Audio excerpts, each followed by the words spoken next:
আমরা কেমন হতভাগা জাতি। ঢাকা বিশ্ববিদ্যালয়ে গ্রাজুয়েশন কমপ্লিট করা দুই শিক্ষার্থী এবং যাকে ওয়ার্ল্ড উইড সম্মান করে ডক্টর ইউনুস স্যার, যার ব্যাকগ্রাউন্ডের ছবি থাকে আপনি দেখেন ভিডিওটা, মেয়েরা সেলফি নিচ্ছে। এটা কিন্তু অন্য রাষ্ট্রে, বাংলাদেশে না। এবং মেসি থেকে রোনালদোরা তার সাথে সেলফি নিতে আসে। বার্সা মেইন ক্লাবটা তাকে ইনভাইট করে, তাকে অস্ট্রেলিয়া আমেরিকার প্রেসিডেন্টরা তাকে সম্মান করে। তার জীবন কাহিনী, তার লাইফস্টাইল সম্পর্কে বই মেক করা হয়, বই আমেরিকার স্কুলে পড়ানো হয়। তার সম্মান যে কত ঊর্ধ্বে আমরা বাঙালিরা হয়তো জানি না। এই প্রধান উপদেষ্টা ডক্টর ইউনুস যেদিন থেকে বাংলাদেশের সরকার দায়িত্বে পাইছে না, আমি শান্তিতে, আমি গর্ব করি তারই না। কেননা এখন যে কোনো একটা দেশ আমাদের বাংলাদেশ নিয়ে কথা কইলে একবার হইলেও চিন্তা করবো যে ডক্টর ইউনুস স্যার আছে, কোনো আওয়াজ চলবো না। এটা আমাদের শক্তি ভাই, এই শক্তিটা আমরা ধরে রাখতে চাই না। আমরা চাই খারাপ জাতি, যে খারাপ ভাবে দেশ চালাইবো না, ওরাই আমরা চাই, যাকে অন্যান্য দেশগুলা চাচ্ছে কিন্তু পাচ্ছে না। আর আমরা বাংলাদেশিরা তাকে পেয়ে গেছি কিন্তু চাচ্ছি না। আমরা কেমন হতভাগা, আমরা তাকে চাচ্ছি না। আমরা তাদের কি দোষ আছে ওইগুলা খুঁজে বের করতে চাচ্ছি। আমরা ঠিকই ওই ঢাকা বিশ্ববিদ্যালয়ে গ্রাজুয়েশন কমপ্লিট করা শিক্ষার্থীদের চাচ্ছি না। আমরা চাচ্ছি কাকে জানেন? ওই যে ক্রিকেটার সাকিব আল হাসানকে, ওই যে ফুটপাতে নাচে, গানের সাথে নাচে যে ফুটপাতে মমতাজ, ওনাদেরকে চাই আমরা।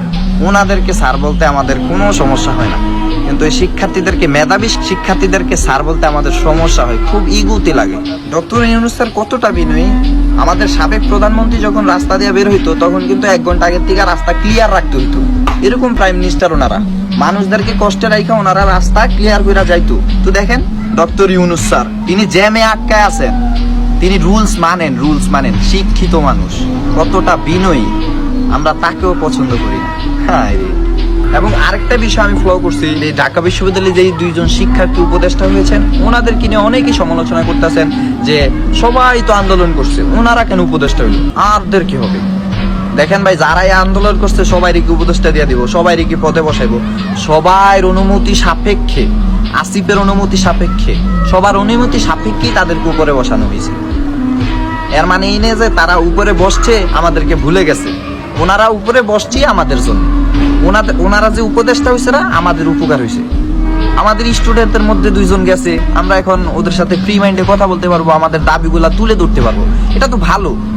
এটা নিয়ে অনেক ভাবে কথা বলতেছে যে ওনারা উপদেষ্টা গেছে আর সবাই ঝাড়ু দিতেছে আর ময়লা পরিষ্কার করতেছে, সবাই এরকম করতেছে, ওনারা ঠিকই চেয়ারে বসছে। ওনারা তো আমাদের জন্যই গেছে, ওনারা লিড দেওয়াতেই ওনাদেরকে বসাবে না, আমারে আপনারে বসাবে। সো বলি কি ভাই, নিজের মেন্টালিটিটাকে একটু ফ্রেশ রাখেন। যারা উপরে বসছে আমার আপনার দেশের জনগণের ভালোর জন্যই বসছে। আমি দায়িত্ব নিয়ে বলছি, ট্রাস্ট মি, আমাকে বিশ্বাস রাখুন, আমার আপনার পুরা বাংলাদেশের ওদের দ্বারা কোনো ক্ষতি হবে না। আমার ভিডিওটা যদি ভালো লাগে শেয়ার করে দিবেন, আর ভালো না লাগলে আপনার যদি মনে কষ্ট হয়ে থাকে, কিচ্ছু করার নাই ভাই, যা সত্যি তাই বলছি।